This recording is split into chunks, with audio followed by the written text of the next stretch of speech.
there, I'm just doing some mixing. But I'm here to tell you about a great new product from the makers of Trigger Pro Plus 2000, Trax Pro. Take it away, Sam. Now, probably one of the first things you notice is this cool custom background that I've got. And that's just one of the great things about Trax Pro. They really thought of everything. You can customize your background. We've got the touch screen set up here, so you know, we can just go to our options. So let's click on that, options. And we can just go to set background, and you know, it'll give you a bunch of different of choices there. Another amazing thing about Trax is that you can have up to 4 tracks of audio. And we had to have it on a separate computer because, well, it takes a lot of RAM. You got to make sure you have a quad-core processor to process each one of these tracks. Usually, if you're recording a song, you want to record your voice first. Let's just record enable our track 1. So, yeah, it's just really convenient with this touch screen here. Let's record enable track 1. There we go. Now, I chose this little train icon. I'm just a big fan of trains. My son, maybe he would choose something like a little surfer dude or just a pretty girl or, you know, something like that. But I'm a train guy. Now I've got a really low voice, so I like to use this D6 here. Let the recording begin. I've been working on the railroad just to pass the time away. Can you hear the whistle blowing? Dinah, blow your horn. Whoop! Let's stop it right there. We wouldn't want to run into that transport, but like I said, they thought of everything in Trax Pro. We can move that transport just about anywhere on the screen.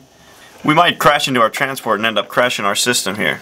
Okay, let's continue on with our recording here. Here we go. Can you hear the whistle blowing? Dinah, blow your horn.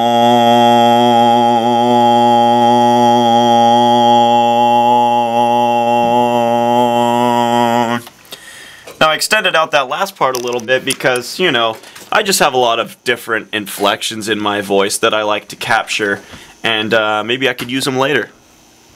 Now before we record Matt on guitar, we've got to rewind the track.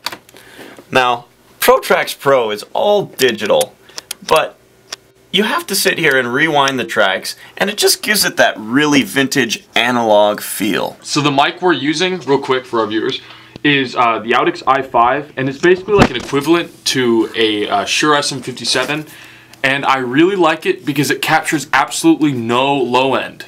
Another really cool thing that Trax allows you to do is to actually listen to the other track while you record the guitar track we're working on. Here we go. I've been working on the railroad all the long day.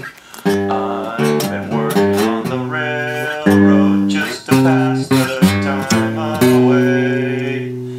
Can you hear the whistle blow? Sounding pretty good. First thing I always tell my students is, compression, don't do it. If you're going to use an orchestra, be sure to hire an arranger because you don't know anything about writing music on paper. Typically, as a rule of thumb, high pass filter, cut everything out below 500 Hertz. Every track. Good rule of thumb, clean up your mix. With a lot of my outboard gear, the older the better. Recording is like fine wine. And in my preamps over here, I've got a lot of broken tubes, but you know, I don't really like to switch them out. They add a lot of detail and musicality to the sound. Also, bass guitar. Not really needed, but you know, if you have to have it, you got a bass player in your band and he's like, oh, well, I want to record too, guys. Make sure you mix it the fuck out. Whenever you're using ribbon mics, always make sure that phantom power is on before you even connect the mic. Never hard pan. Always when mastering, especially for vinyl, I cannot stress enough, put a de-esser on every single track and cut everything above 8K. Get rid of that.